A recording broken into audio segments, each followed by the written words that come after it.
Hare Krishna. It's really good to see you all. Thank you for voting with your feet and coming here today, because the world needs you. One person has more of an effect than he or she can understand or know. Each one of us is a link to many other people. And one of the ways in which Krishna likes to help the world is by spreading his devotees all over the world so that they're there to help people. Because, as we'll see today from reading the Bhagavad Gita, the words of Krishna are a guiding light. They have a calming effect even in times of turbulence. They bring us back to the ultimate goal of life. So today we'll hear something from the Bhagavad Gita, which is always a good idea once a day. If we can take a little time to examine what Krishna has said to Arjuna in the Bhagavad Gita, then our intelligence will become fortified, because there's ways in which my mind, my intelligence, my body, my heart are constantly under pressure, or they're being influenced by various stimuli from the environment. And it means steady life, balanced life, a spiritual life, constant or at least regular touch from the spiritual realm, hearing words that were spoken by someone who's not affected by the material world. And that's why Bhagavad Gita is valuable. As Srila Prabhupada mentions at the beginning of this book, in the introduction, he says, if Krishna was an ordinary person, there would be no compelling reason to study the book. But he says he's not an ordinary person. He's beyond the control of the material modes of nature that most people are subjected to, ordinary living entities are subjected to. He also, as he says himself in the Bhagavad Gita, has perfect knowledge. He sees all things at all times. He knows what everybody's doing. I barely know what I'm doing. But he's aware of what everybody else is doing and knows how it all fits together perfectly. So, Prabhupada says, even if you don't believe that, if you don't have full conviction that Krishna is the Supreme Personality of Godhead, before you read the Bhagavad Gita, if you'll suspend your disbelief temporarily, you can always revert back later after you read it, to an understanding that Krishna is the Supreme Personality of Godhead and he's infallible, and the words that he speaks are true. If we take it in that spirit, then the effect is profound and immediate. And this is a sign of spiritual contact, that the effect of the contact is profound and immediate. We don't have to go very far. We don't have to extend ourselves very much to feel that. We simply have to have an open mind, an open heart, and then hear Krishna's words. And we will feel the voice of spiritual reason. And we can resonate with that because we're actually spiritual beings. We have our own standing. That is one of the ways in which Krishna talks about the spiritual soul, is each one of us as souls has an eternal standing. We never die. And we actually have a great significance because we're part of Krishna. But when I become misaligned and I forget that, and my purpose becomes skewed, I begin working for things that are not related to my eternal position as a part and parcel of the Supreme Personality of Godhead Krishna, then I appear as a floundering entity. Now, Prabhupada used to give the example of a screw. And a tiny little screw, when it's connected to a machine, has great significance. It serves a purpose. And I remember when I was in high school, junior high school, and we got to watch a movie. That was a happy day, because we didn't have to listen to the teacher. And movies were very new in classrooms at that time.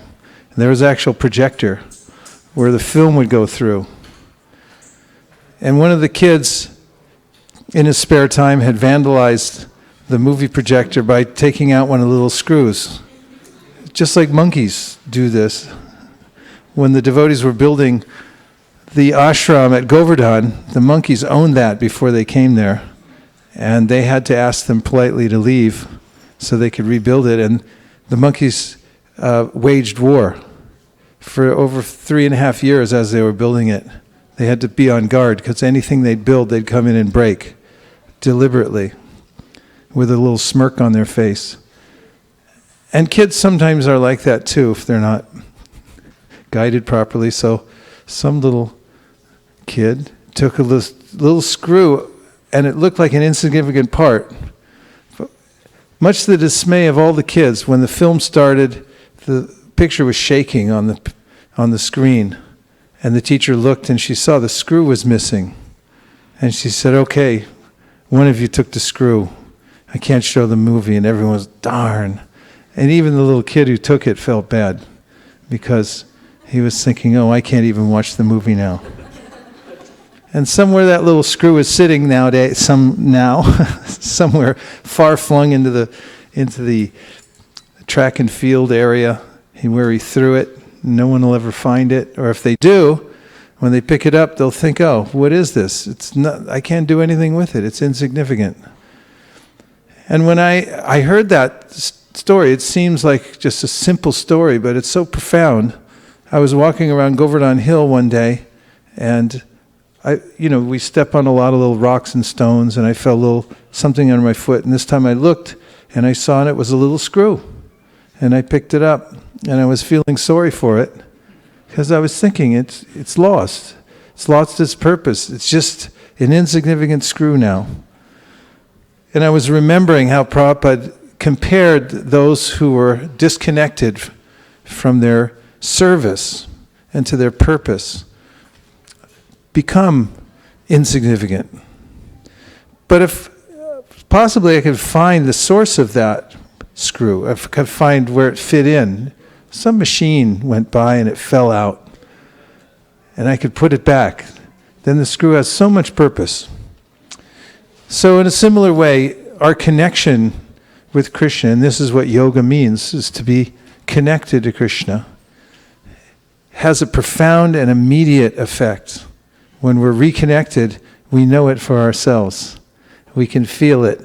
And it's not that we have to realize our significance or come up to a significant position. We already are significant when we're reconnected. We're always significant, but we render ourselves temporarily ineffective because of forgetting our real service.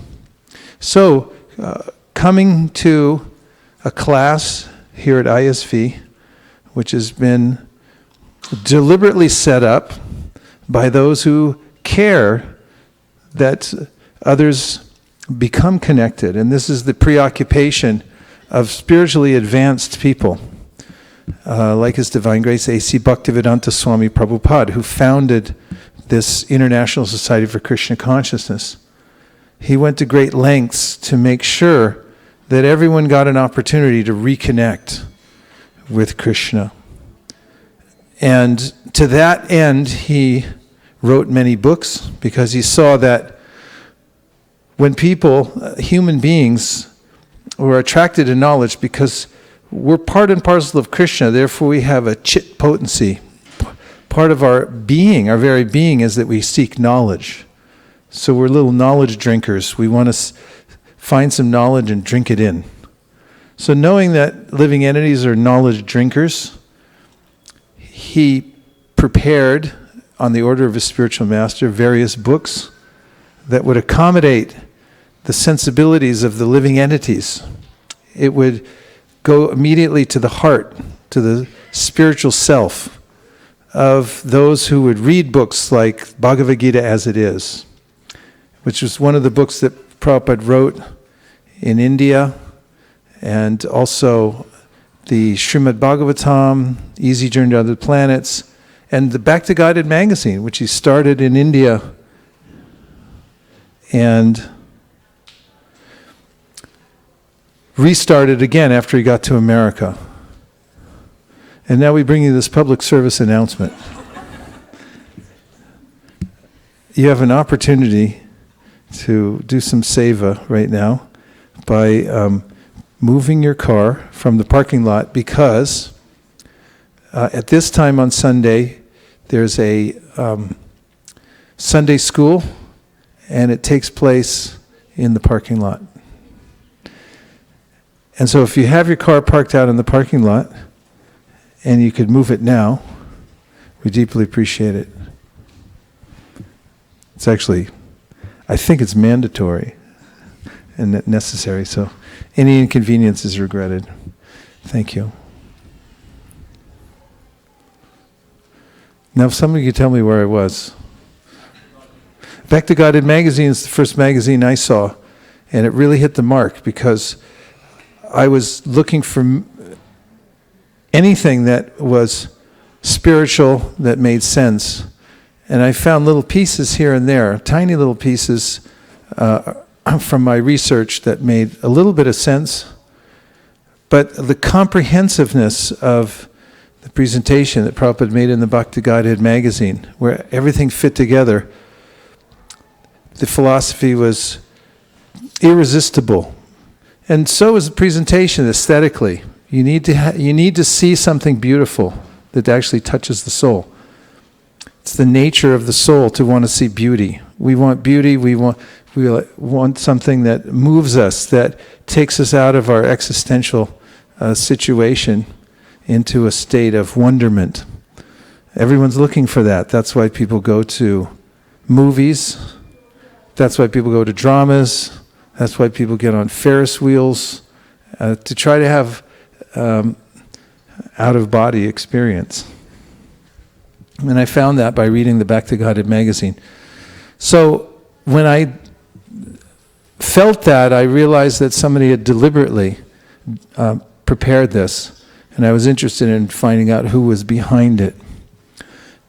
And not only was Srila Prabhupada, the founder Acharya of ISKCON, behind the magazine, but he also thought to develop an infrastructure, spiritual infrastructure, various places all over the world where people, after reading a book, could come and sit and listen, and then associate with devotees. Sit and listen to the philosophy of Krishna consciousness, also chant together, share spiritual food, prasadam, and make friends, and then develop a spiritual life.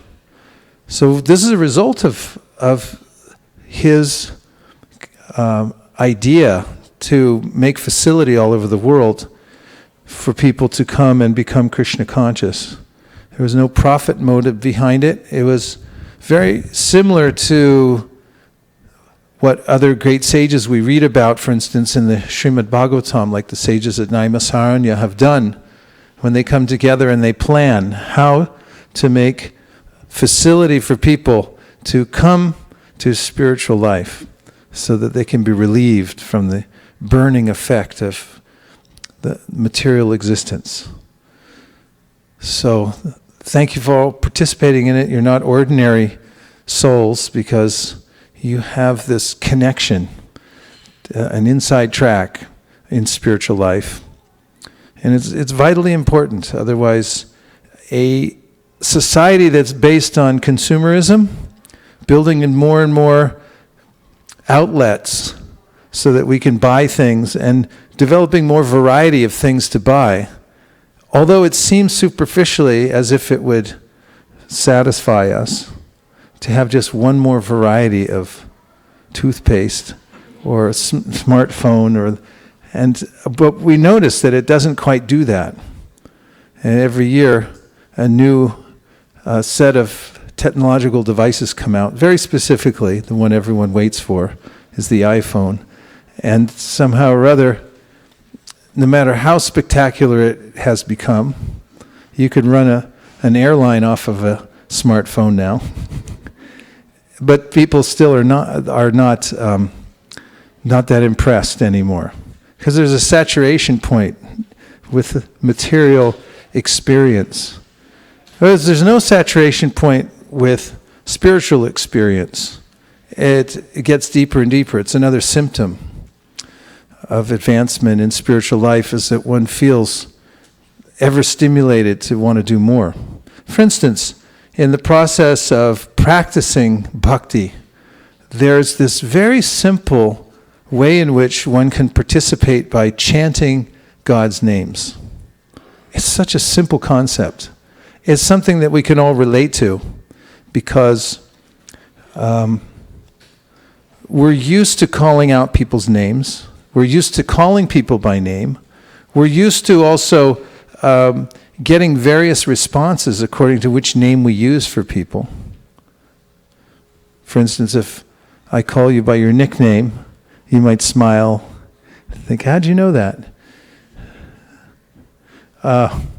Names have significance for us in this world. They evoke memories also, certain names that we have, like, which high school did you go to, Mataji? Yeah.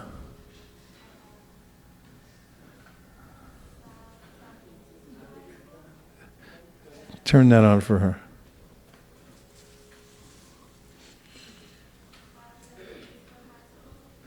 We got our tech team coming to fix that microphone. Here it is. There you go. Now you got two. Okay. South San Francisco High School? South San Francisco High School.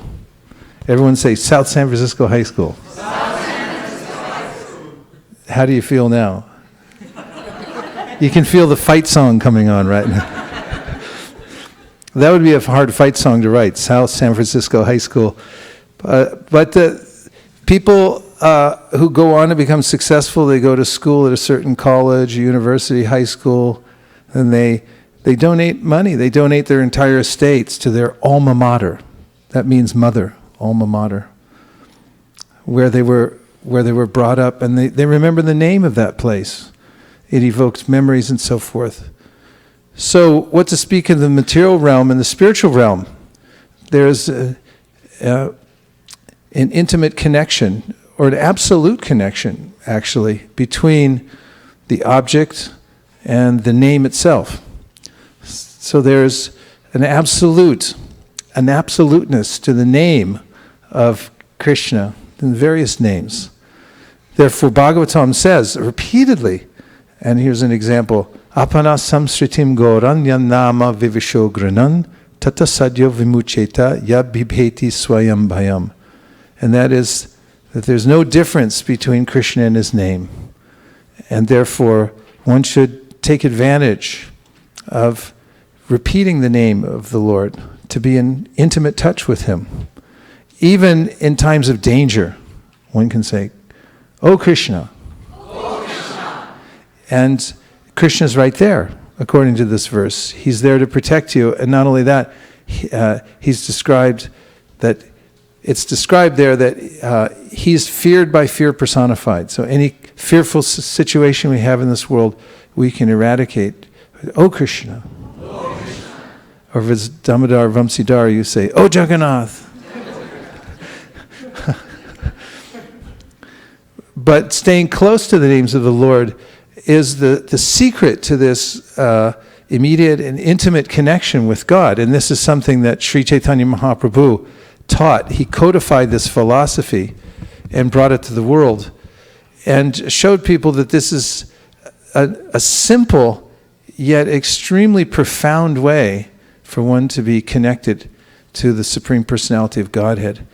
And the great followers of Chaitanya Mahaprabhu, his disciples, like Rupa Goswami, write about this. In his Namashtakam, Rupa Goswami says, Nikila Shuti Mali Ratnamala Duti Nirajita Padapankajanta I Mukta Kaleru Pasyamanam Paritastam Harinama Samshrayami. So in the third line of this verse he says that all the liberated souls are chanting the names of God. I Mukta Kaleru Pasyamanam. They worship, that's where they worship God, is in the name. Pasyamanam. They do their worship there. Those who are liberated, they come directly in contact with Krishna by saying Krishna. And if you say Hare Krishna, Hare Krishna, then you have the internal potency of the Lord, his Hladini Shakti, which is the most important of his Shaktis, and represented by Srimati Radharani. And so when you say Hare, Hare, and then you say Krishna, Krishna, say Hare Krishna, Hare Krishna, there you have the complete deity, is manifest by the effort that you've given to make that sound. And if you're taking instruction about this science of the name, and you have a clear conception of what this is, and you're aware that you have a relationship with the Supreme, and also you're aware that when you say Hare Krishna, that all of the potencies of God are present, the personal potencies. And this is one of the points that Sri Chaitanya Mahaprabhu made in his very concise teaching called the Shikshashtakam, when he said, Nam Namakari Bahuda Nija Sarva Shaktis. Think about this for a second. I'm trying to bring in energies. I'm trying to bring energies into my life so that I can become happy. And it requires effort. For instance, what is one of the energies that I try for a lot and think about a lot? Money? Money, yeah, money. Anybody else? Yes? No, you don't want any money? Please say yes. Yeah, everyone's thinking about money. You got to have some money. It's a kind of energy. It's the energy of the Lord. There are many energies we surround ourselves with, and we depend on these various energies. And in one purport, Prabhupada mentions that when you say Hare Krishna, then all the energies are synchronized, and they're all simultaneously available to you just by saying Hare Krishna. I was once in the lobby of the temple on 340 West 55th Street in New York. And one of our pundits, we had pundits that worked in the Sanskrit and Bengali department there. One of them was a devotee from New York City who Prabhupada said had been a Bengali in his last life, even though he was born as an American. He picked up Bengali and Sanskrit just like that. And he sang like a Bengali also. And I was talking one day, I was just at the lobby, and he told me he had visited one of Prabhupada's godbrothers, Akinchana Krishnadas Babaji Maharaj. And somebody was asking him, you have to eat more. And he said, all vitamins are there within the holy name.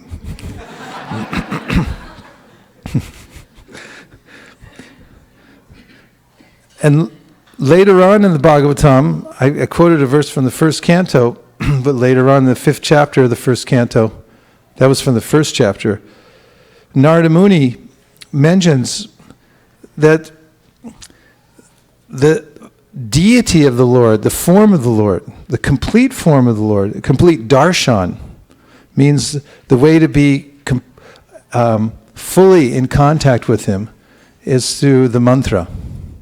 Mantram murtim amurtikam, he says. Yajate yajapurusham, yagyapurusham, sasam yag darshana puman. It means you can have full darshan.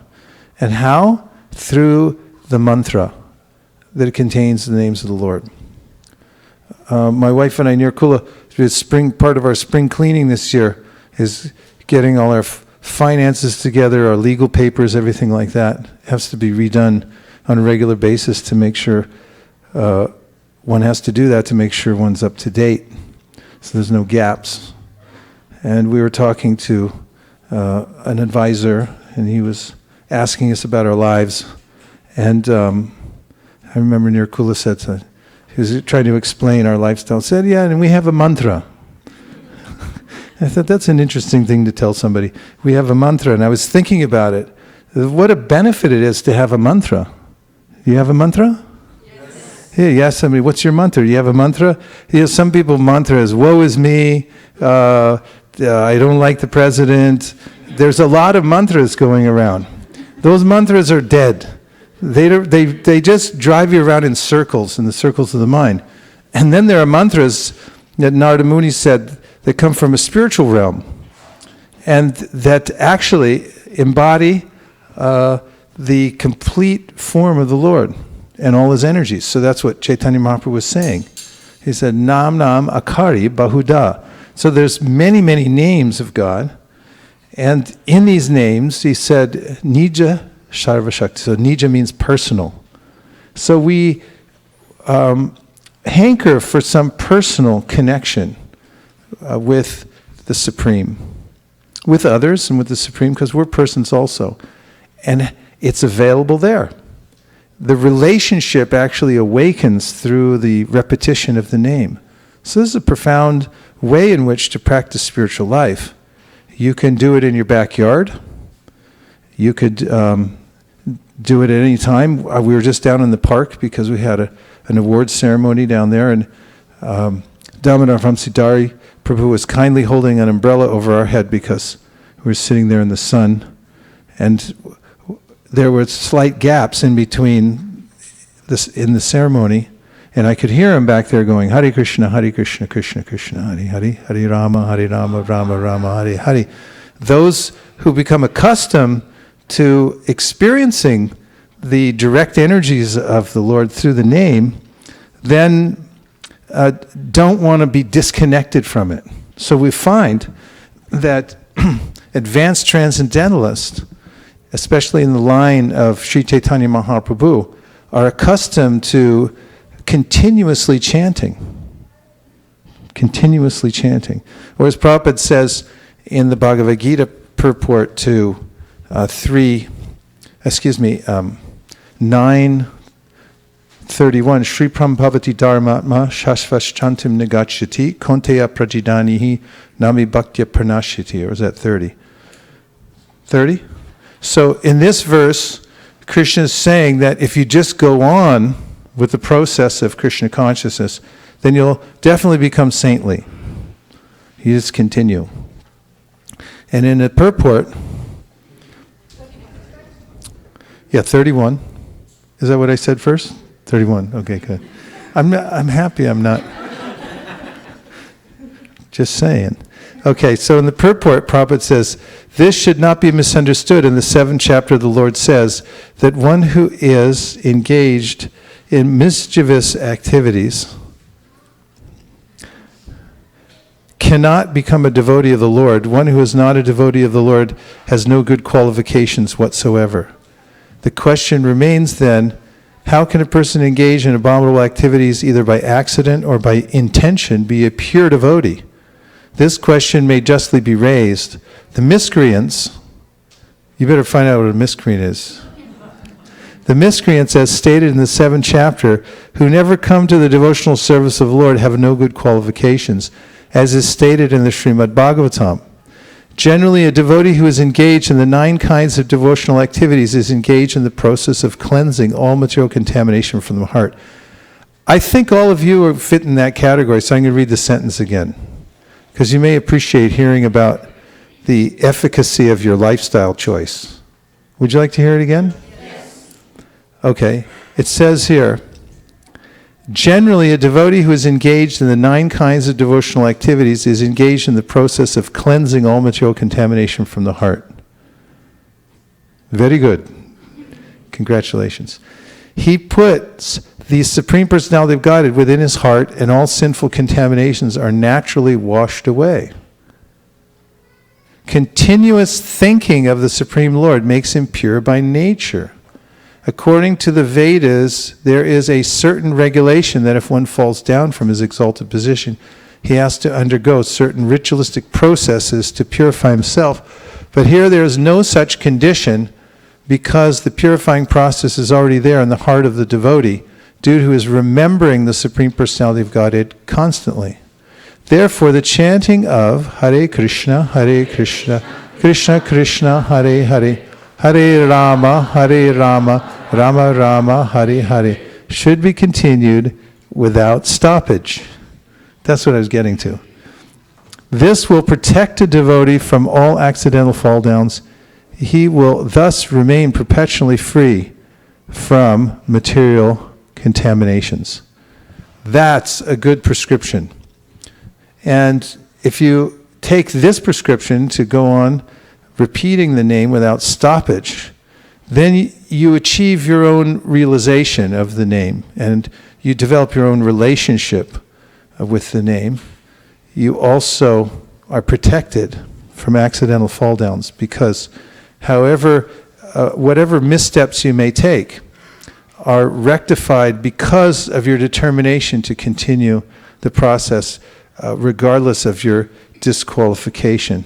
That is, at the time you may be unsteady and may not be able to make all the right steps, but if you continue the process of chanting and your sincere endeavor, as is mentioned elsewhere in the Srimad Bhagavatam, Supadamulam bhajata priyasya taktanya bhavasya hare priyasaha vikarma yachchot patitam katanchit tunoti sarvam hridi sannivishtaha. That if somebody on the path of devotional service happens to make a big mistake, possible? Yes.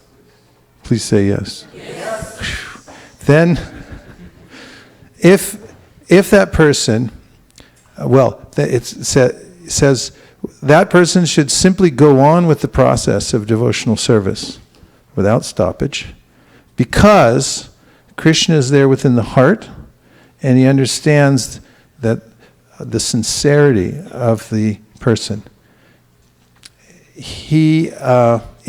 There's a scent that comes from every living entity. Prabhupada mentions this in the Bhagavad Gita. You can sense it by a sense of smell. It's very subtle. And Krishna can sense as if by smelling. You know, like a subtle scent you can smell. It's like, that's coriander. Or so it's like, I think there's some saffron in here somewhere. You know, we can sense things like that. And animals are even much more. They can sense. There are dogs that can actually detect when somebody has cancer growing in their body. The dogs go around and then they pick out this one. This one has it. Because there's a slight change in the hormones in the body, and the scent is different. Hate to say it, but rats can do it too. They train rats to sense these kinds of things. Speak of the Supreme Personality of Godhead. He can detect the intention of each living entity. After all, as he says himself, he's there within the heart of every living entity. And why is he there? As a companion. He's there as a friend and a well-wisher. So he's a suhrit. Suhrit means your best friend. And he has all abilities to guide us properly, and also to sense what kind of state of consciousness we're in and what our intention is. So coming to the human form of life is a bit of a burden in a sense, because we're given our free will is always there, but it becomes fully manifested, or at least enough manifested so we have to make some hard choices when we come to the human form of life. And that's kind of daunting. because now you have a lot of responsibility to make the right choice. And sometimes people complain and they say, why would God do that? Put me in a situation where I could make the wrong choice. You say, well, that's freedom. What else do you want? And if you don't have that, then you won't have any freedom.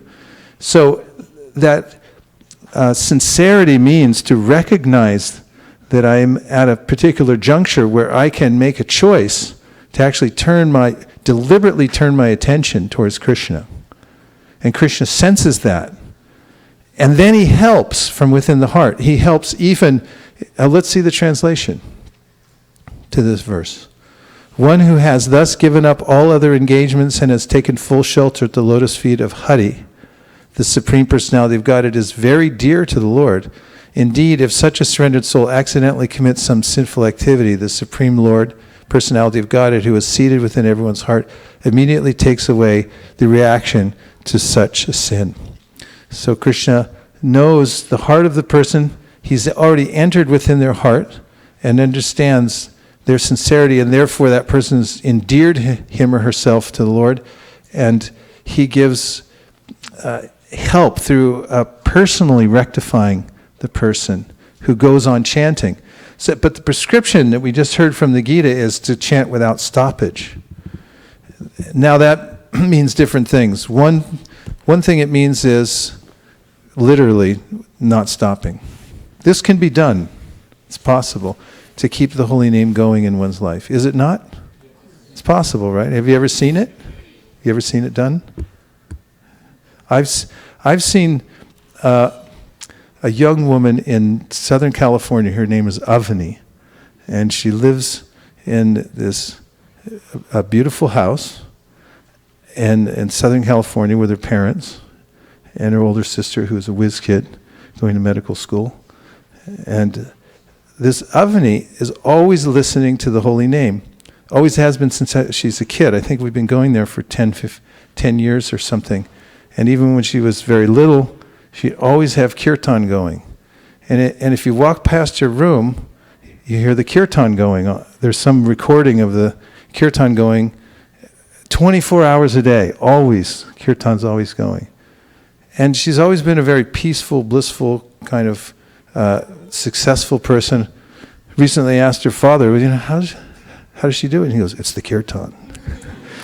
And I was thinking, yes, that's a good place to look in your life.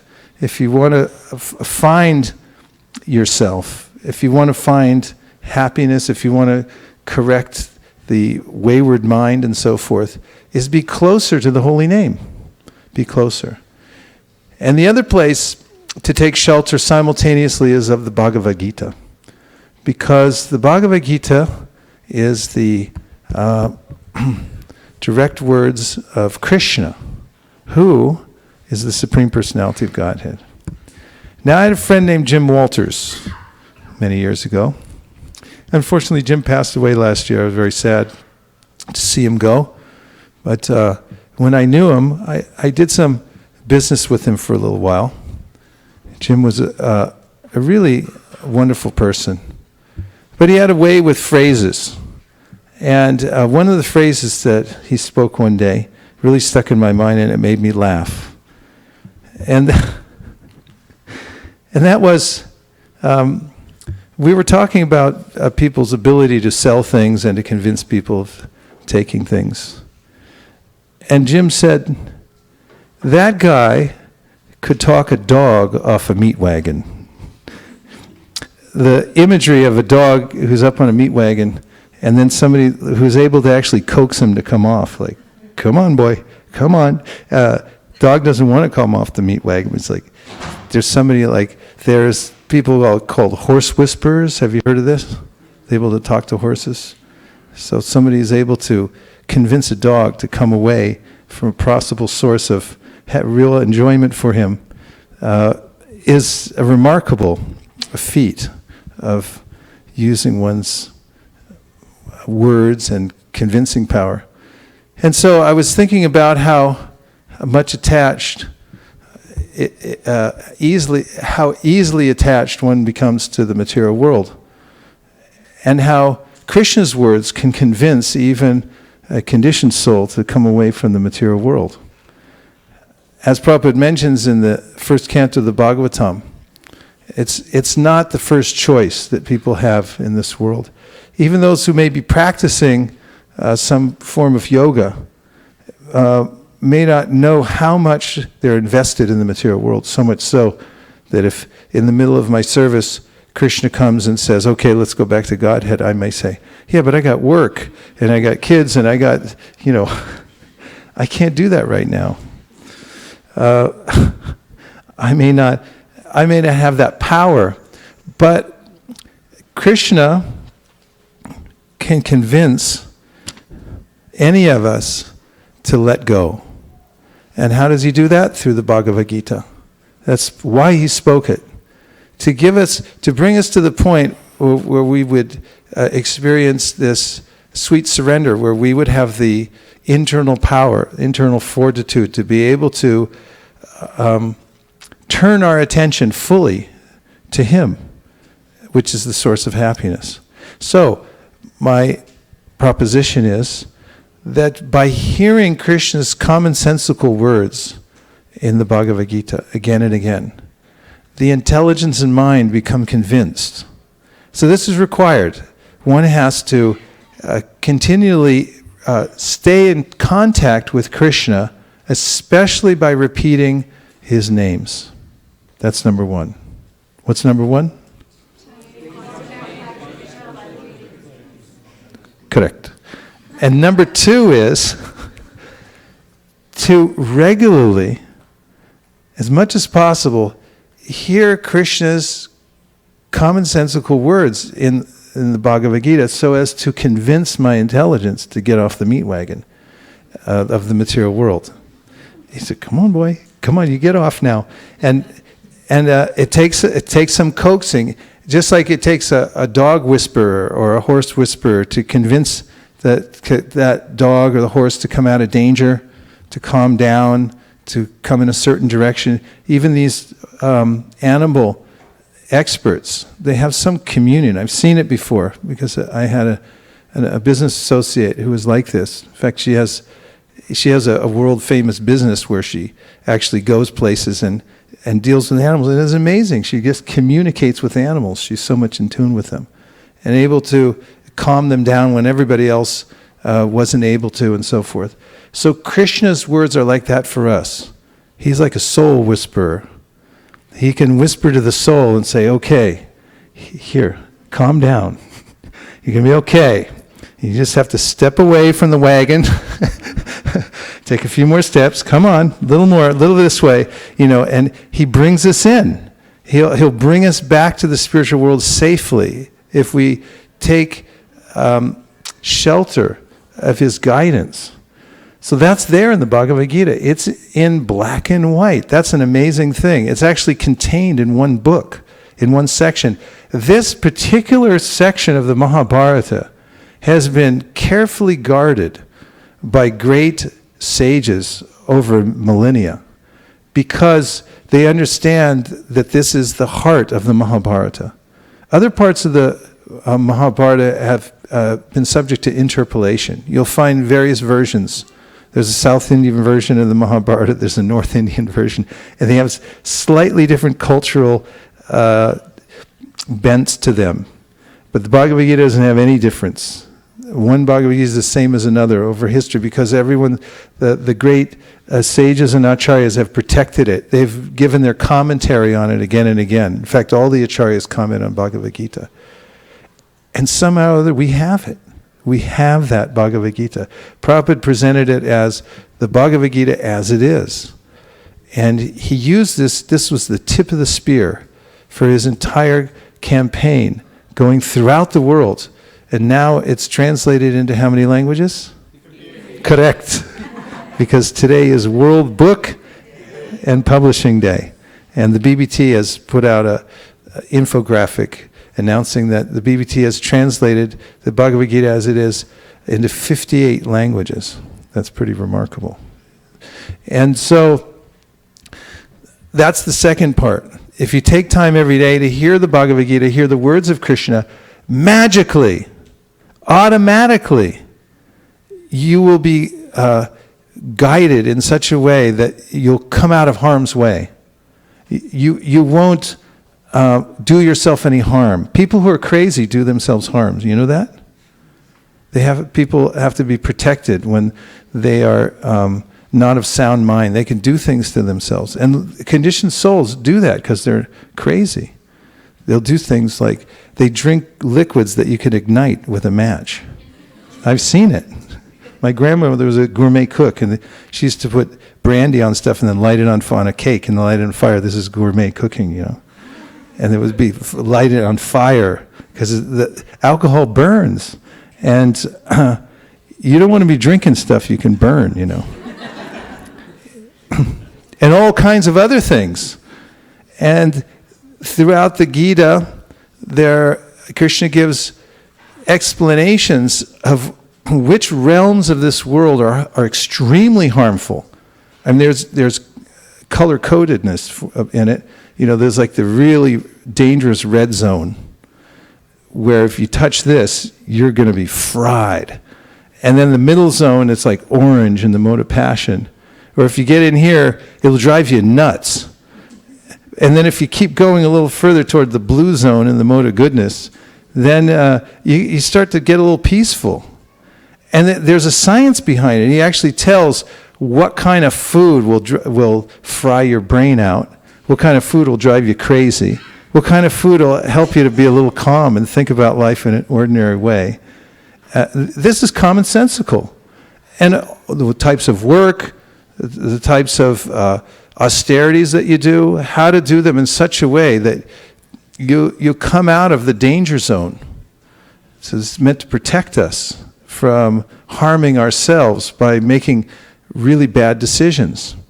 And it's unconscionable to leave people, the masses of people, uninformed, or to misinform them, to give information that actually stimulates them to want to go into the red zone. That's going on these days.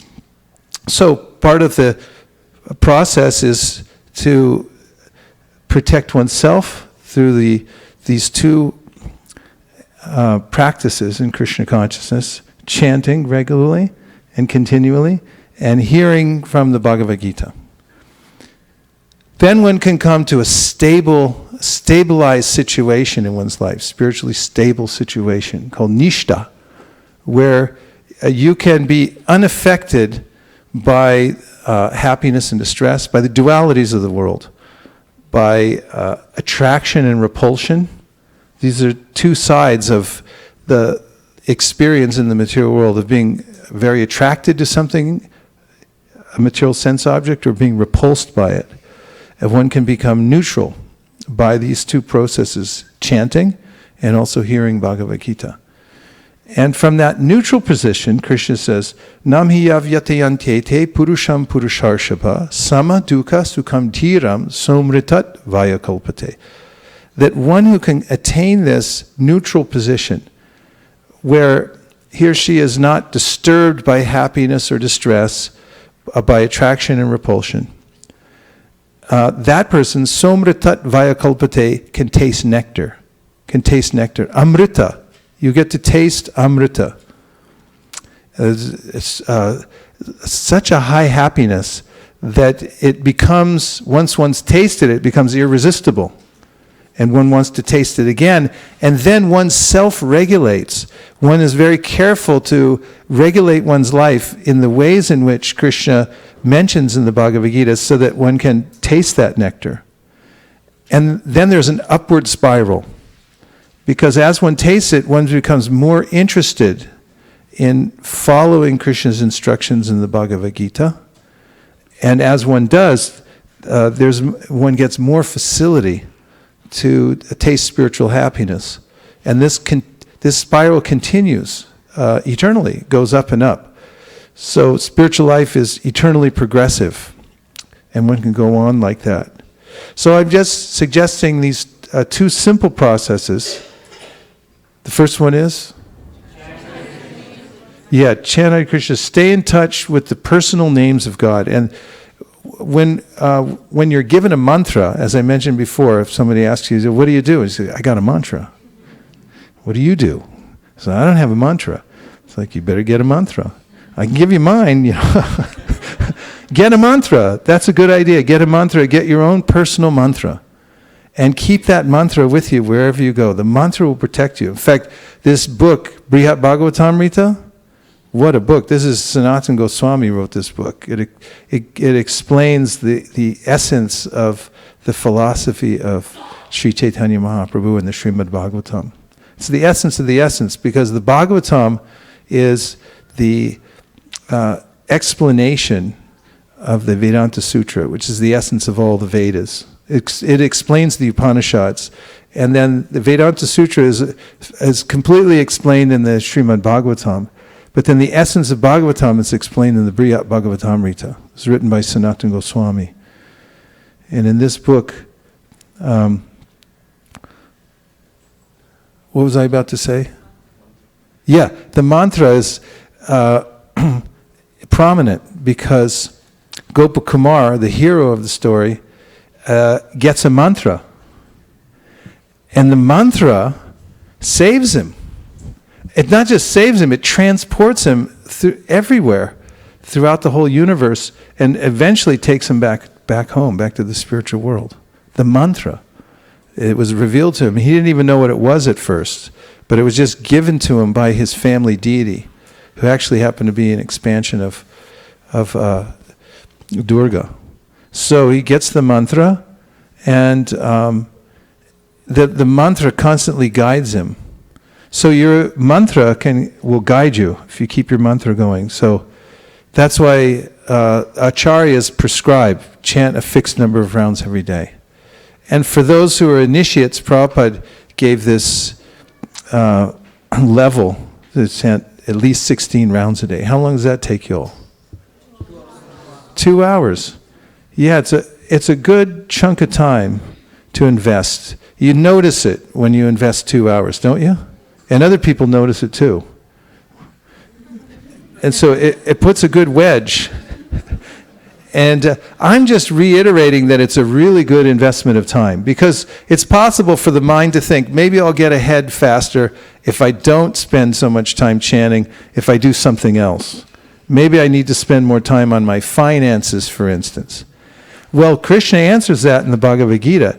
At the end of the 5th chapter, he says, Vedeshu yagyeshu tapasu chaiva daneshu yat punya palam pratishtam atyeti tat sarvamidam veditva yogi param stanam upaiti chajam.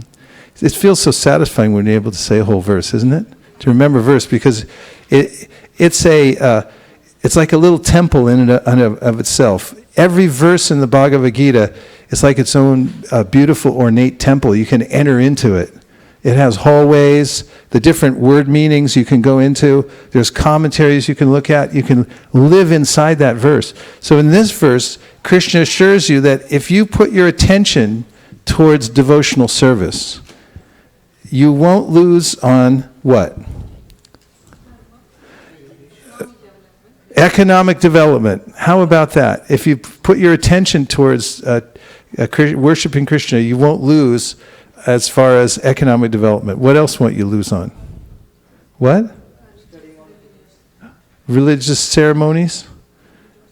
There's a lot of religious ceremonies you can perform, but if you just worship Krishna, then you complete all of them. What else? That's not the verse. It's at the end of the 5th. End of the 8th? End of the 5th. 828. But that's a nice verse too.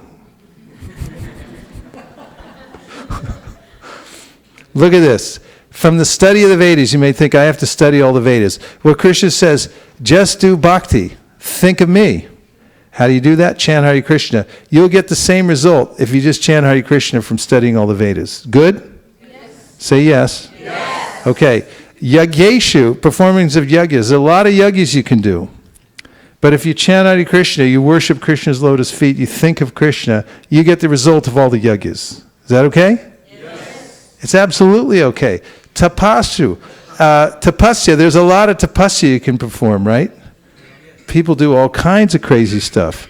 But the main thing is thinking of Krishna. If you worship Krishna, think of Krishna. He says you get the result of all the different kinds of tapasya.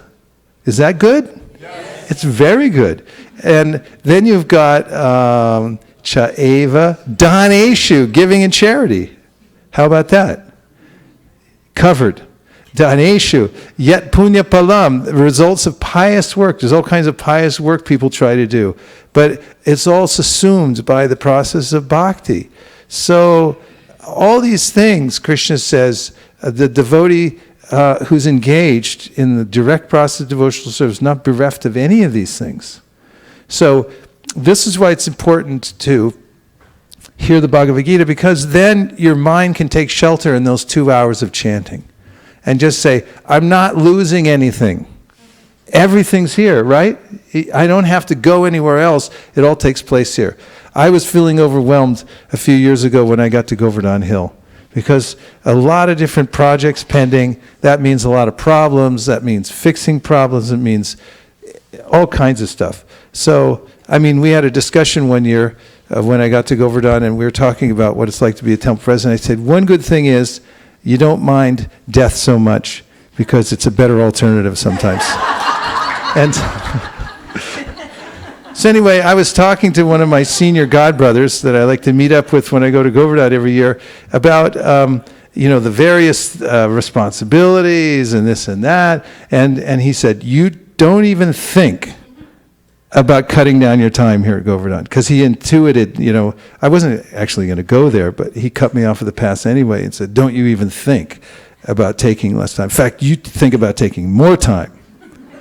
And that is spoken in the spirit of this verse, that don't you even think that by your individual arrangement, you're going to make yourself happier, you're going to make yourself richer, you're going to make your family better.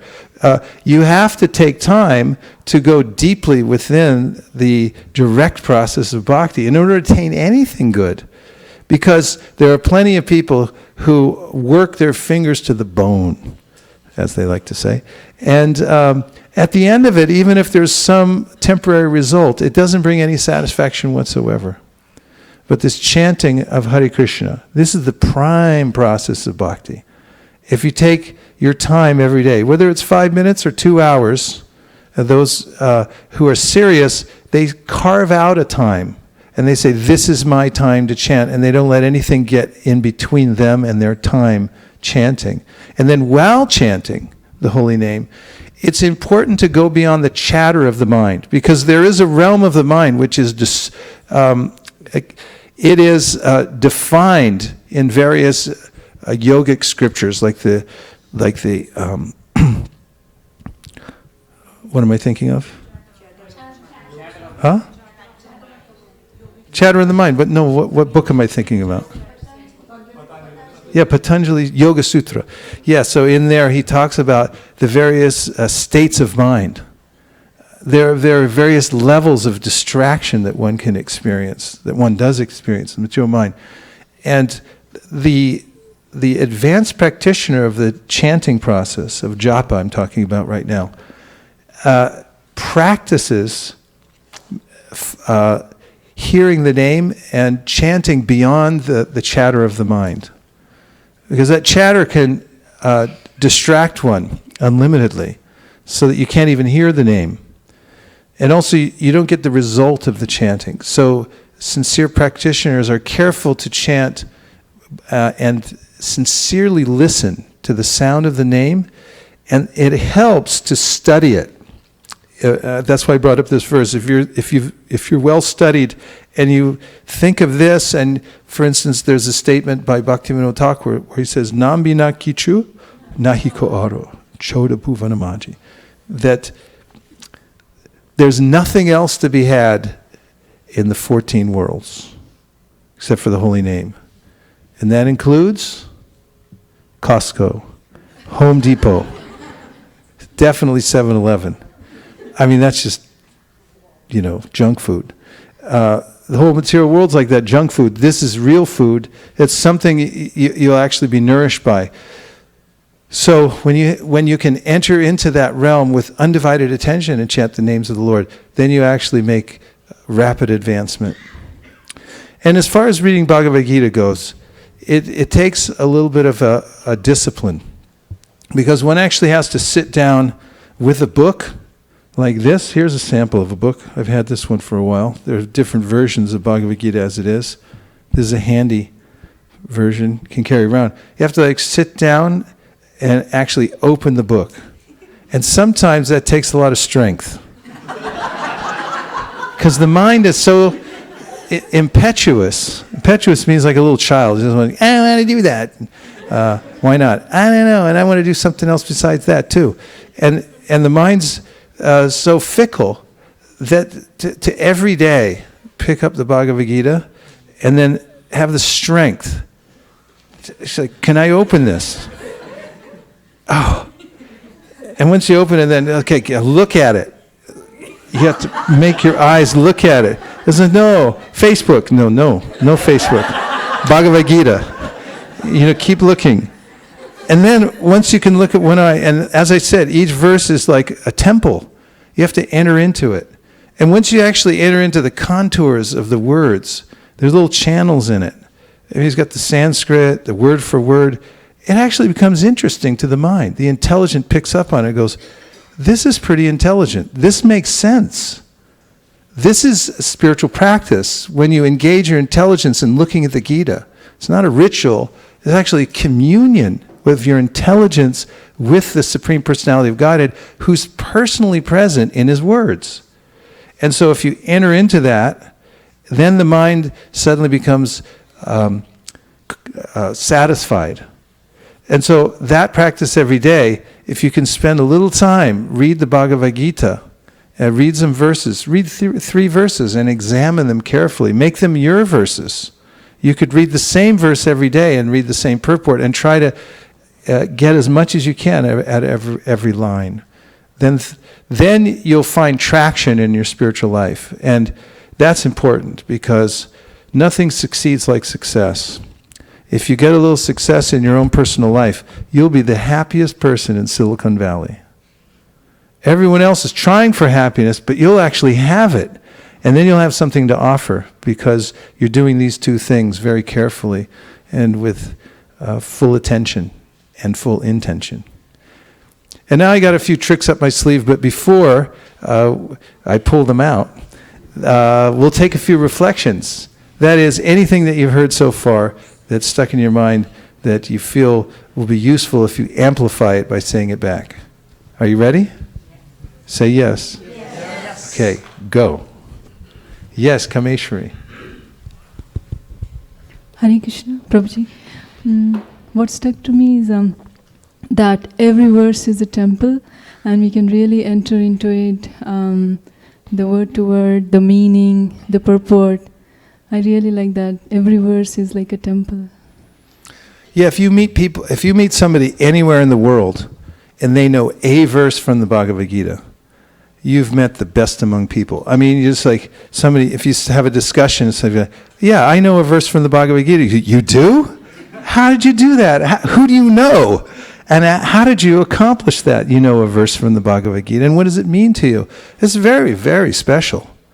What to speak of somebody who lives in the Bhagavad Gita? I've seen that also. I was in Jagannath Puri. I went there by myself one year. And I was staying at this little guest house. And there was an old man there. He was retired. And he loved me because he saw me reading. And that's all he did all day long is read Gita. And every day he'd come to my room and say, let's read Gita. He'd be up on the roof there. He'd read the whole Gita every single day and then start it over again. It was his life and soul. And he was so happy reading the Bhagavad Gita. And I was just thinking, what a rare soul to be so absorbed. I saw another one too. One day during Kartik, it was hot and busy. I think it was during September. It was not even Kartik, it was Purushottam Mas. And I happened to be in Vrindavan during that time. And I was at the Radha Damodar temple. And I was doing my 4 times around the deity that you're supposed to do because you get the benefit of going around Govardhan Hill once if you go 4 times around the courtyard. And so jam-packed during Purushottam. 24 hours a day, the whole marg is jam-packed with sadhus and spiritual people from all over India especially. And there in the courtyard, just over in a little corner, I saw this little sadhu, and he had a copy of the Bhagavad Gita, and he was just going through the verses. Dharma kshetre, kurukshetre, samaveta yutsava. And I came over, I kind of peeked in, and he looked up, was like, get out of here. But I saw it. Before he kicked me out, I saw it, I felt it. It's like, this he's in the flow, he's going somewhere. He's got a direct relationship with Bhagavad Gita. He's living in it. And anybody who can achieve that, even one verse, what to speak of the whole Gita, and actually feel it every day. And this is my life, the Bhagavad Gita. I wake up in the morning and I think, oh, where's the Gita? I got to read Gita. I have to take shelter of Gita. Gita will help me. Gita will answer my questions. Krishna's there for me. He's there in the words. He's there in the pages. It's some place that can shelter me from the storm of the material world. Then you have something very special. What else? Yes. I liked where you mentioned saying, hey, Krishna can relieve us from all distress and dangerous situations, and one should try to chant Hare Krishna incessantly, always. I'm glad you brought Thank that you up. for Could we sharing. look at the verse, Apana Samshritim Goram? I know you have 2 more points, right? Because they always come in 3 with Dheeraj. No?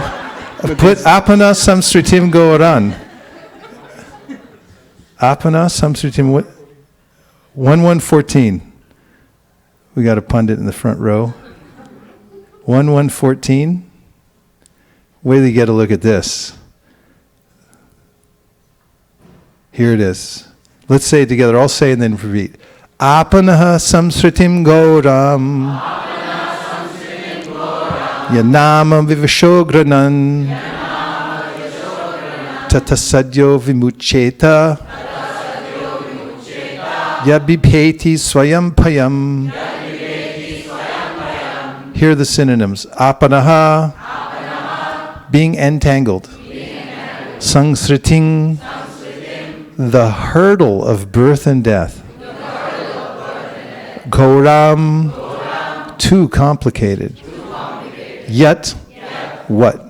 Nama, the absolute name. Got to do it like this. The absolute name. That'd be a good name for a restaurant or something. Vivashaha, unconsciously. Granan, chanting. Tataha, from that. Sadhya, at once. Vimucheta, gets freedom. Yet, that which. Vipeti, fears. Swayam, personally. Payam, fear itself. Translation. Living beings who are entangled in the complicated meshes of birth and death can be freed immediately by even unconsciously chanting the holy name of Krishna, which is feared by fear personified. Purport. Vasudeva, or Lord Krishna, the absolute personality of Godhead, is the supreme controller of everything. There is no one in creation who is not afraid of the rage of the Almighty. Great asuras like Ravana, Hiranyakashipu, Kamsa, and others who were very powerful living entities were all killed by the personality of Godhead. And the Almighty Vasudeva has empowered his name with the powers of his personal self. Everything is related to him, and everything has its identity in him. It is stated herein that the name of Krishna is feared even by fear personified. This indicates that the name of Krishna is non-different from Krishna. Therefore, the name of Krishna is as powerful as Krishna himself. There is no difference at all. Everyone repeat that. There is no difference at all. One more time. There is no difference at all. Anyone, therefore, can take advantage of the holy names of Lord Sri Krishna even in the midst of the greatest dangers. Hey Krishna! Hey Krishna! The transcendental name of Krishna, even though uttered unconsciously or by force of circumstances, can help one obtain freedom from the hurdle of birth and death. That's what you're talking about, right? Dheeraj, did you have 2 more points? No, those were the 2 points. Okay. The point I had, thank you so much for taking us in these depths of Bhakti realms. Hare Krishna. Thank you. Hare Krishna. What else? Yes.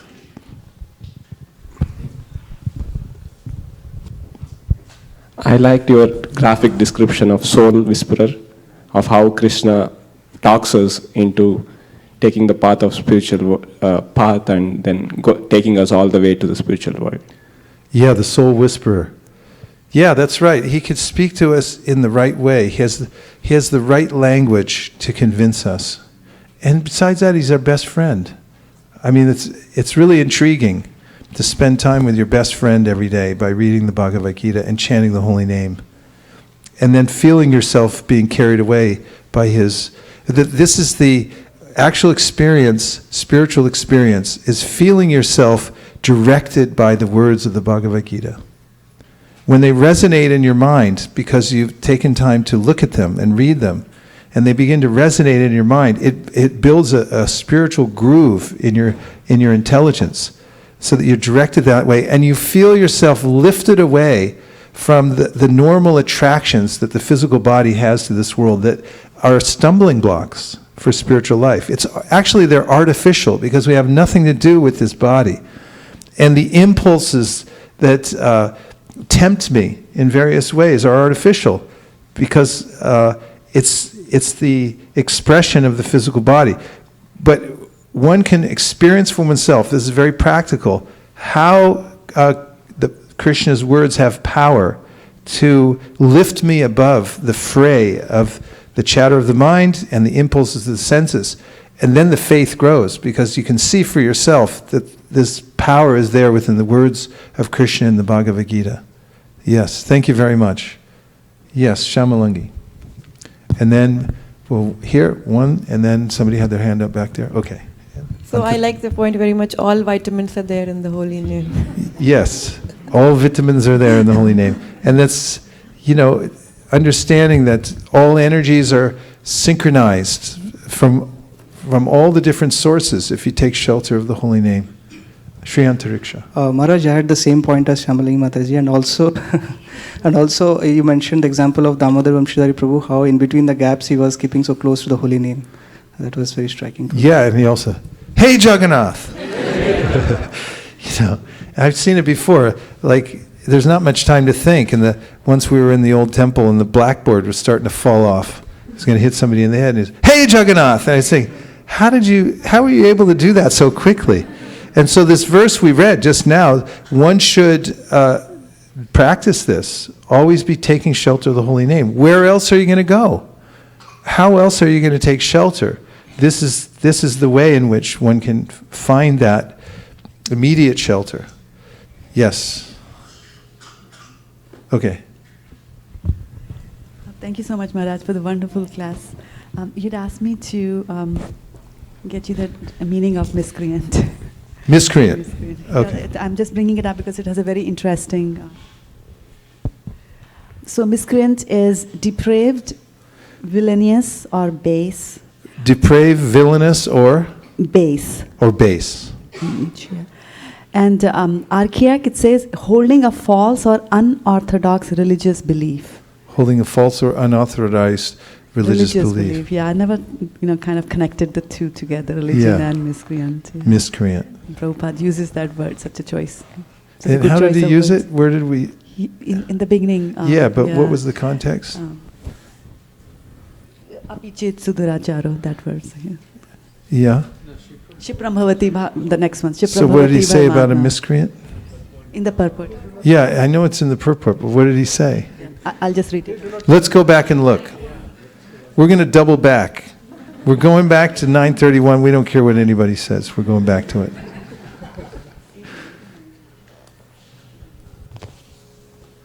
Let's see.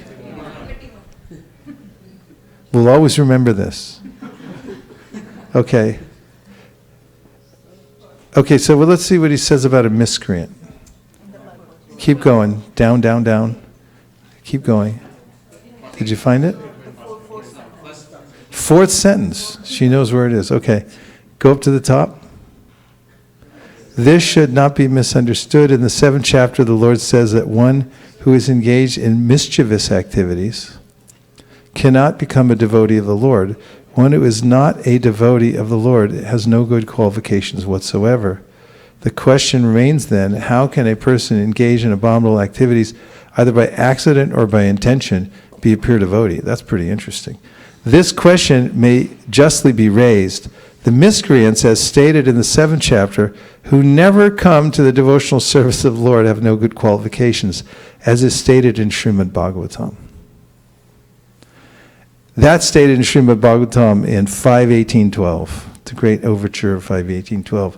Yasyasti bhaktir bhagavatiya kinchana sarvar gunas tatra samasite sura harava bhaktasya kuto mahadguna manoratenasati davato bihi.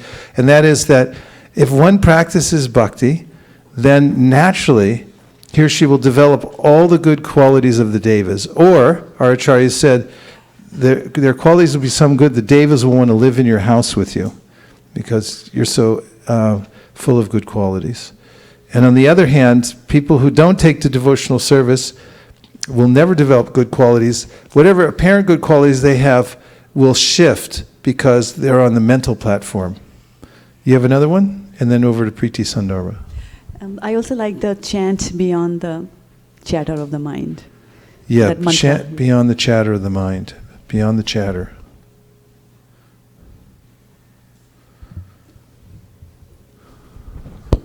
Hare Krishna Maharaj, I really like the point that if we regularly hear Krishna's word, we will get off the senses of the meat wagon. You get what? Get the senses of the meat wagon. Oh, you get off the dog off the meat wagon. Yeah, Jim Walters said he could talk a dog off a meat wagon. It's like, come on, boy, get off of there. And yeah, Krishna's talking us down. He knows just how to talk us down off the meat wagon. I want to stay there. Gross material enjoyment in the material world. Gross or subtle, it's all an entanglement. But he knows just what to say to talk us down. So read the Bhagavad Gita, he'll talk you down. Your mind gets all these grandiose ideas, I'm going to do this and that, and then you just read the Gita, Krishna will talk you down every time. It's like, no, I'm not going to do that. It's like, you were going to do it a minute ago. Krishna just talked me out of it. And that's powerful, have that experience again and again.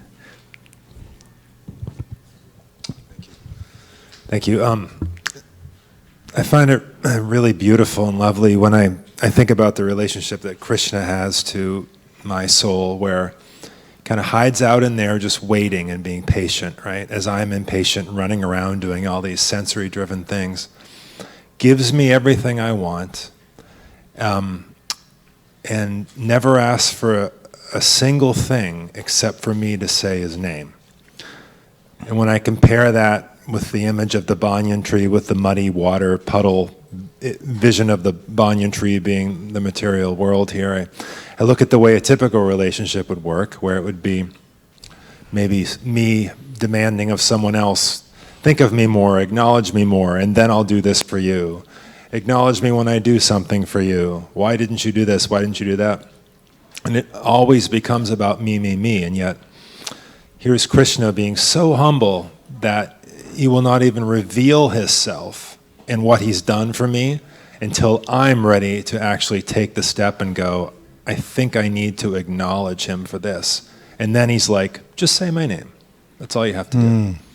I think that is so beautiful because it's just the epitome of humbleness, And so it's the least I can do is say his name. Well done. That was really beautiful and profound. Yeah, it makes you, and when we think of Krishna as the Suhrit, the best friend, who's availing himself to us without any condition. And the Bhagavad Gita is like that also. I love how Sri Dayananda Maharaj has pointed out, he said that Krishna is not a religious fanatic. He's presented the Bhagavad Gita, here's the information, now do as you wish with it. He's just informing you, here's your situation, and here's what you have available, and here's where you stand to fall into trouble. And he just informs you, but there's no force. The free will is given. He gives the free will. Yes?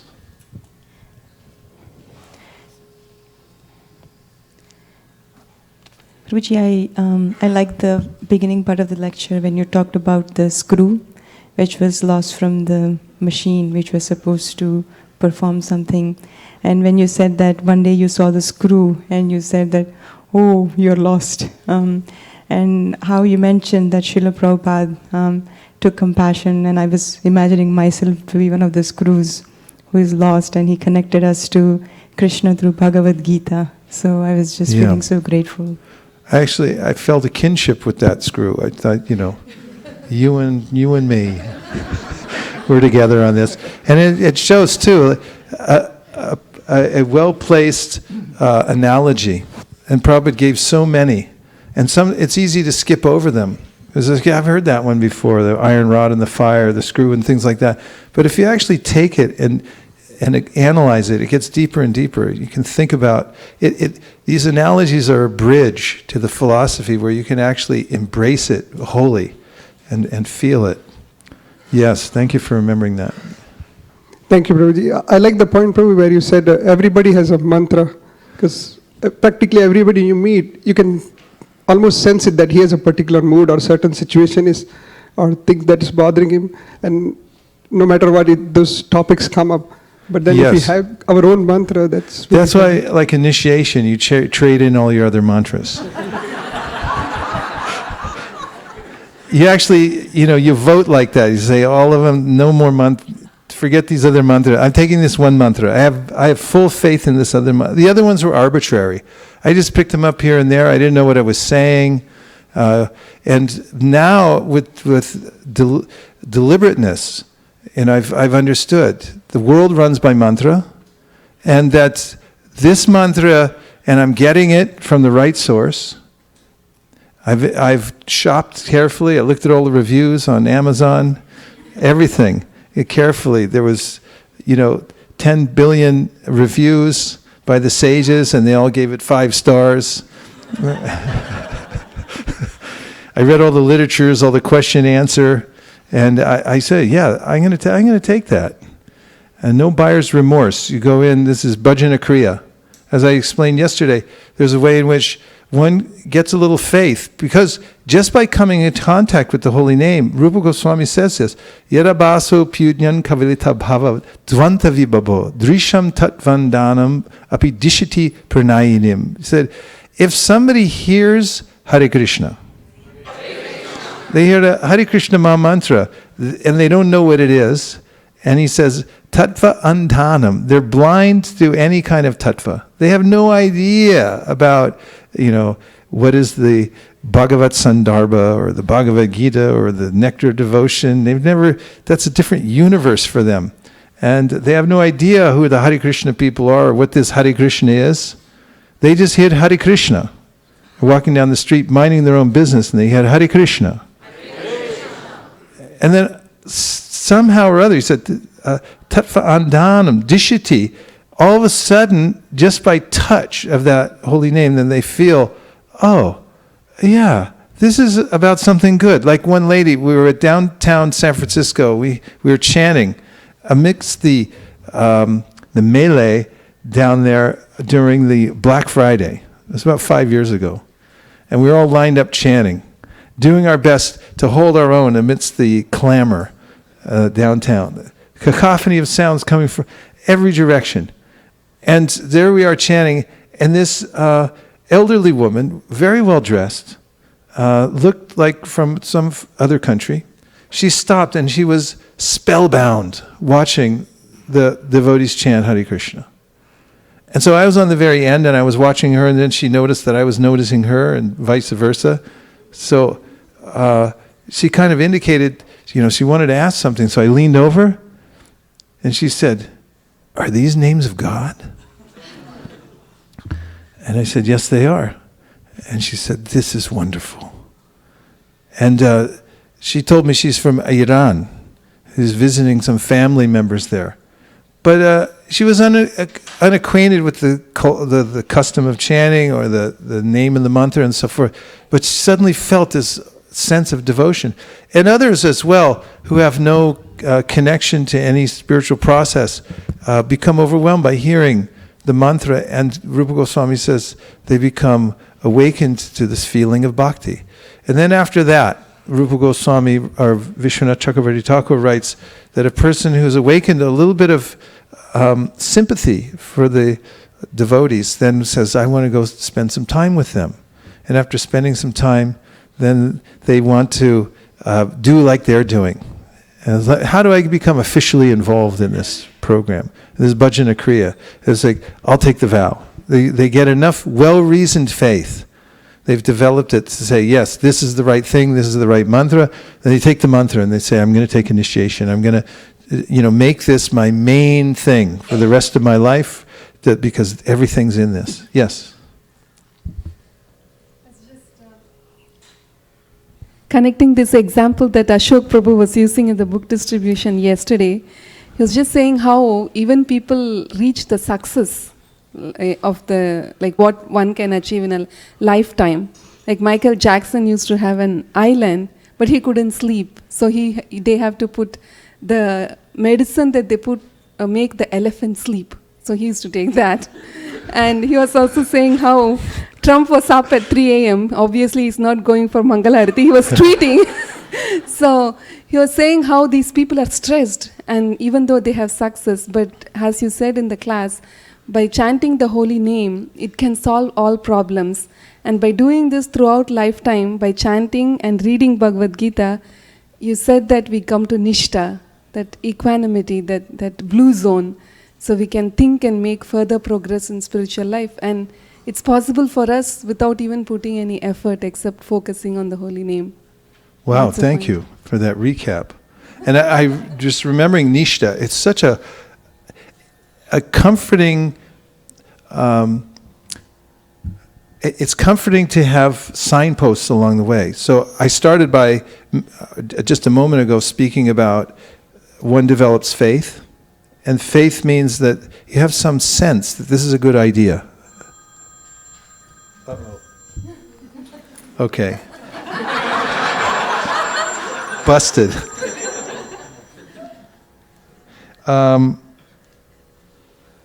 What is it? Sri Upanishad or a case of Gita? Srimad Bhagavatam. Okay, one set of Srimad Bhagavatam. I'll take it.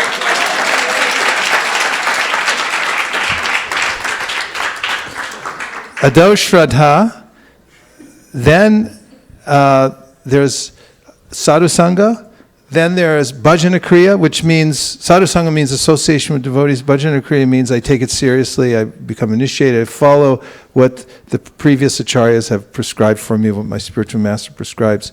And then comes Anartha Nivritti. There's an intense purification process that can take place over decades. And this is very elaborately described in this book that's recently been translated very expertly or presented by Urmila Prabhu, who's a great scholar. And she wrote this beautiful book called the Manak Shiksha. She didn't write the book, but she presented it and gave some extra commentary, and the translations are all there. And you can see from Raghunath Das Goswami explaining how the purification becomes more and more subtle. And after Anartha Nivritti, one comes to the point of Nishta, and the word stand is cognate to the word Nishta. It means you have a place to stand where you don't get pushed around. You actually have a standing in devotional service. So everyone should try to get to the point of Nishta. And from there, one can advance to the very high levels of bhakti, past this point of Nishta. Yes. A couple more points. I didn't realize, but I actually had a couple other points. It's interesting you knew very confidently. They were from 931. I really admired the point where it said, following Navda Bhakti, 9 processes of devotion service, one's heart can be freed from all material contamination. And the other point that I was trying to club earlier was like chanting Hare Krishna incessantly. It was what? Chanting incessantly. Yeah. And the word Prabhupada uses also without stoppage. Without stoppage. And you can try to do that. There's every advantage. One gets every advantage from doing that.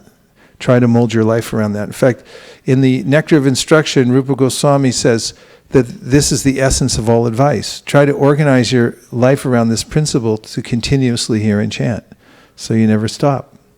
Then what can be the problem if you do that? Which reminds me that we have another trick up our sleeve, and I happen to bring my drum.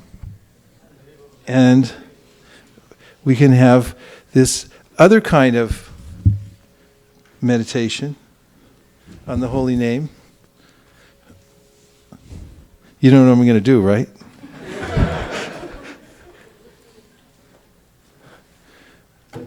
Which involves the congregational chanting of Krishna's names.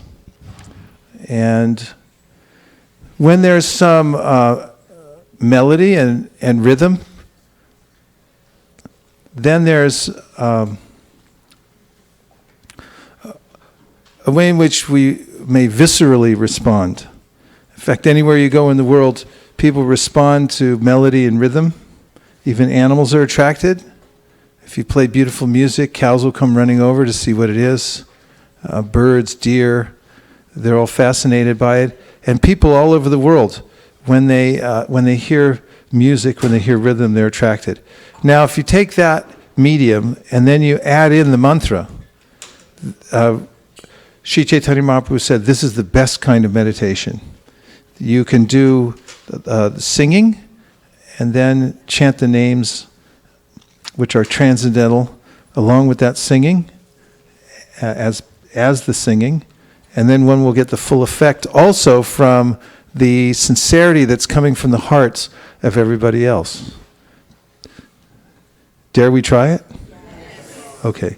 But before we do, we're going to stand up for 30 seconds.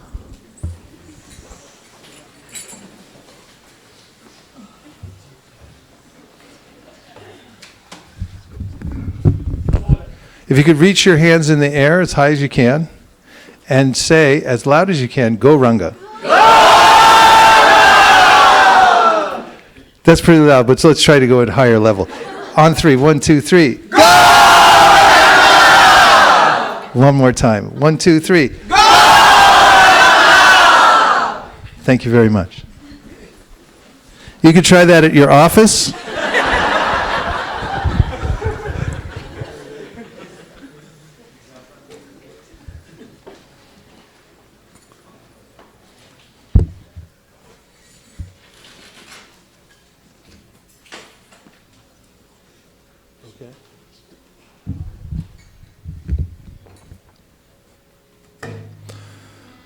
Namo Vishnu Padaya Krishna Peshtaya Bhutale Srimate Bhakti Vedanta Swami Iti Namine.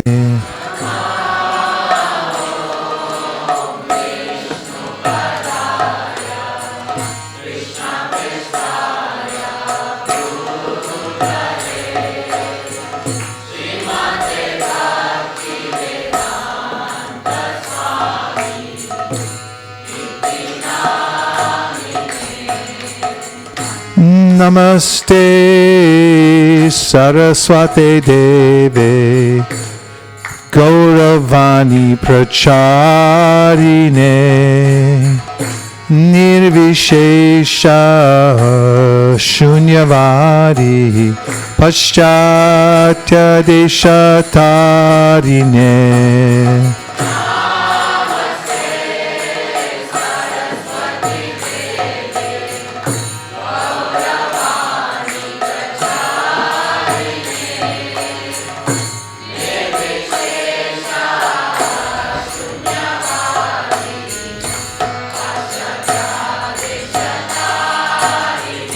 Jaya Shri Krishna Chaitanya Prabhu Nityananda Shri Advaita Gadadhar Shri Vasari Gaur Bhakta Vrinda.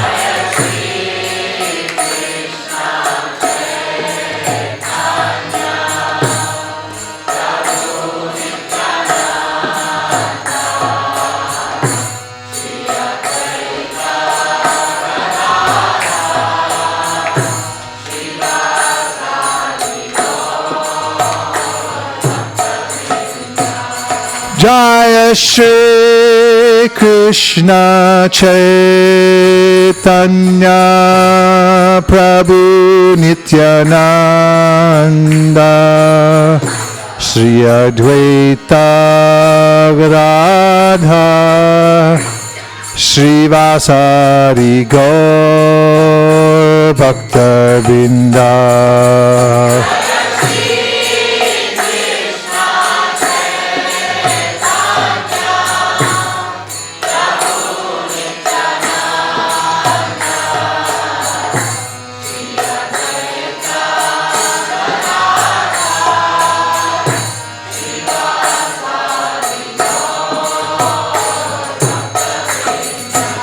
Jaya Shri Krishna Chaitanya Prabhu Nityananda Shri Advaita Gadadhar Shri Vasari Gaur Bhakta Vrinda.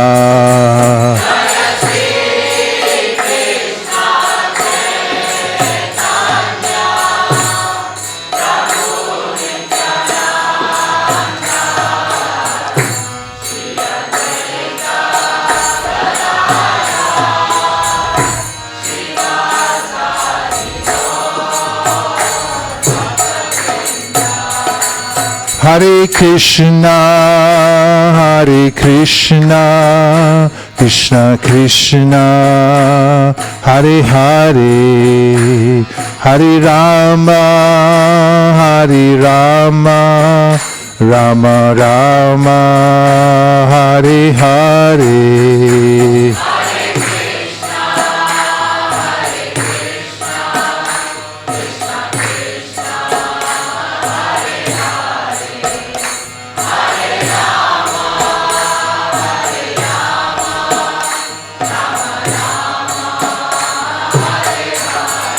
Hare Krishna, Krishna Krishna, Hare Hare, Hare Rama, Rama Rama, Hare Hare.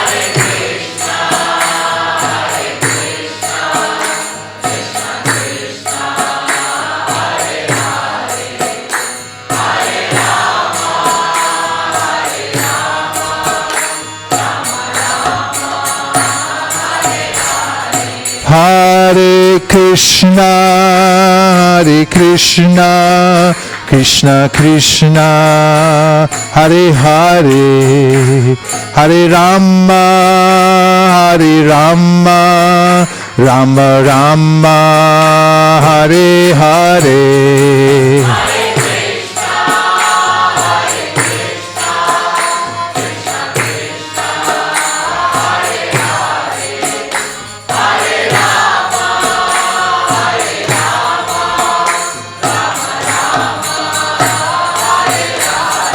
Hare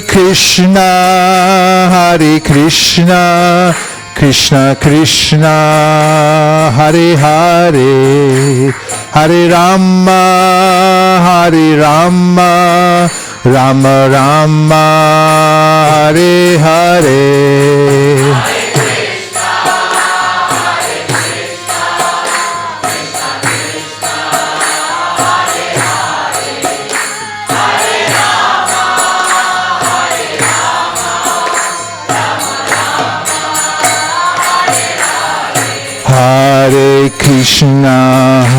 Hare Krishna, Krishna Krishna, Hare Hare, Hare Rama, Rama Rama, Hare Hare.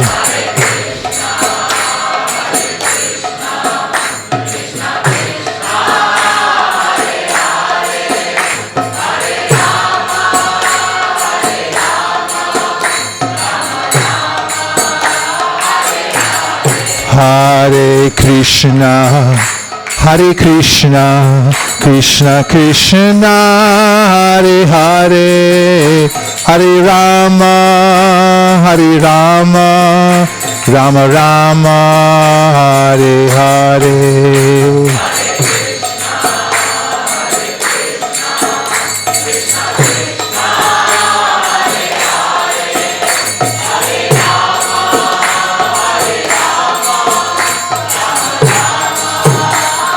Hare Krishna, Krishna Krishna, Hare Hare, Hare Rama, Rama Rama, Hare Hare.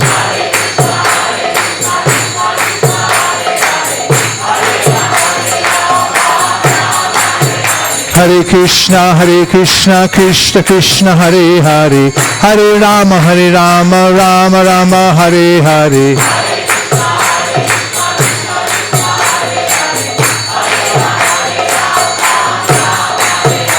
Hare Krishna, Krishna Krishna, Hare Hare, Hare Rama, Rama Rama, Hare Hare.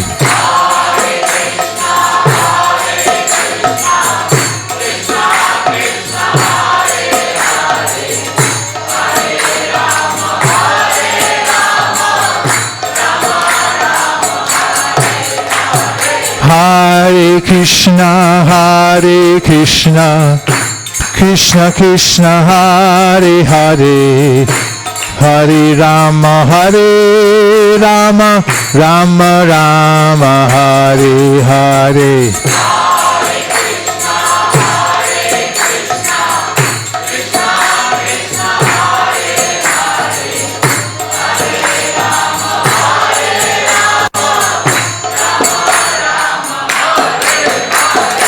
Hare Krishna, Krishna Krishna, Hare Hare, Hare Rama, Rama Rama, Hare Hare.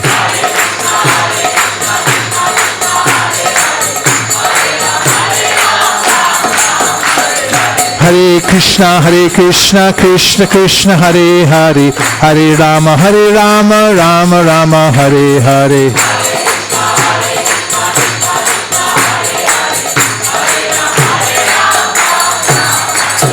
Govinda Jai Jai, Gopala Jai Jai. Govinda Jai Jai, Gopala Jai Jai. Radha Ramana Hari Govinda Jai Jaya. Radha Ramana Hari Govinda Jai Jaya. Nitai Gaur Hari Bol, Hari Bol, Hari Bol, Nitai Gaur Hari Bol.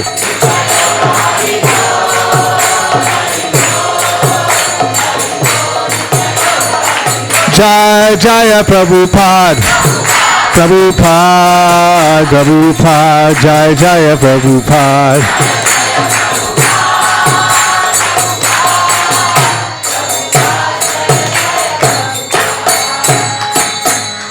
By Gaur Premanande, Pre-Kishore Harmonium, for the Kartal players, for the Hare Krishna singers, for Ramananda Saka, Gaur Premanande, Nitai Gaura Hari Bol, Hari Bol, Hari Bol, Nitai Gaura Hari Bol.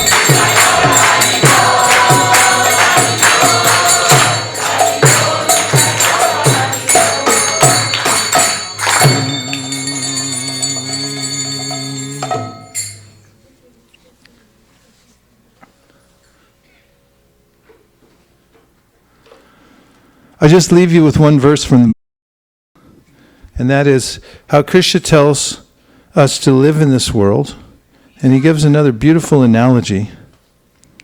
And this is from Bhagavad Gita, 5th chapter, text number 10. And here the translation: one who performs his duty without attachment, surrendering the results unto the Supreme Lord, is unaffected by sinful action, as the lotus leaf is untouched by water. And here's the purport. Here, Brahmani means in Krishna consciousness. The material world is sum total manifestation of the three modes of material nature, technically called the pradhana. The Vedic hymn Sarvam Hyetad Brahma from the Mandukya Upanishad, Tasmad Etad Brahma Nama Rupam Annam Cha Jayate from the Mundaka Upanishad. Which two Upanishads? Mandukya and Mandukya Mundakya. So if anybody asks you when you walk out of here what you heard about, you say Mandukya Mundakya. And in the Bhagavad Gita 14.3, Mama Yunir Mahad Brahma, indicate that everything in the material world is a manifestation of Brahman. And although the effects are differently manifested, they are non-different from the cause. In the Ishopanishad, it is said that everything is related to the Supreme Brahman or Krishna, thus everything belongs to him. One who knows perfectly well that everything belongs to Krishna and he is the proprietor of everything, and that, therefore, everything is engaged in the service of the Lord, naturally has nothing to do with the results of his activities, whether virtuous or sinful. Even one's material body being a gift of the carrying out a particular type of action can be engaged in Krishna consciousness. It is then beyond contamination by sinful reactions, exactly as the lotus leaf, though remaining in the water, is not wet. The Lord also says in the Gita, Mai sarvani karmani sanyasya, resign all your works to me, Krishna. The conclusion is that a person without Krishna consciousness acts according to the concept of the material body and senses, but a person in Krishna consciousness acts according to the knowledge that the body is the property of Krishna and should therefore be engaged in the service of Krishna. And so, everything we do has consequences. And if you think about the word consequence, it's very interesting. It means sequence. There's this sequence. That means one thing follows another. Every thought that we have, every activity that we perform in this world has a consequence. There's a cause of further activities, action, that will obligate us to more work in the material world in various ways. Consequence, if we act in the realm of material consciousness. But this verse, Krishna says, Brahmanyadaya karmani sangam tyakva karotiya. Abandon the attachment to the results. Work for service. Work out of service for Krishna. Abandon everything for the sake of Krishna. You still get to work with your mind and senses. But you give everything to Krishna. Everything is an offering unto him. Then you live like the lotus water, the lotus flower, untouched by water. You'll be untouched by material consequences, even while living in this world. So this is the great art of yoga. And this is something that everybody can do practically. You don't have to change your style. You don't have to change your... You simply have to change your intention and where you put the results of your activities and the fruits of your activities. And then you'll be freed from the consequences of living in the material world, which is a high price to pay for an eternal soul who doesn't belong here. Thank you, everybody, for coming from all over Silicon Valley to join us here in this centrally located place in Silicon Valley. There's a hub in the universe called Naimisaranya, which is actually considered to be the very center of the whole universe. And I don't know if you know this or not, but this particular room is the center of Silicon Valley. It's the absolute center. That's why we found and got this place so we can all sit here like at Naimisaranya and solve the world's problems, or at least our own to some extent. And hopefully those in Silicon Valley. So take with you the Bhagavad Gita, carry it with you, read it, keep it close to you, and every day open it and read it, and take time to be with Krishna through his holy names. And if you just do these two things every day with full attention, you'll notice the difference right away, and you'll be on a journey back home, back to Godhead. Thank you very much. Gaur Premanande Haribo. And now we'd like to thank all the devotees who have joined us on the internet. So please turn towards the camera. I think it's on the back wall. Is that right, Ramananda? Are they watching us from there? Over here. Okay, all of you have the advantage. Please give everyone who's joined us a warm Hare Krishna. Yeah, thanks for joining us online.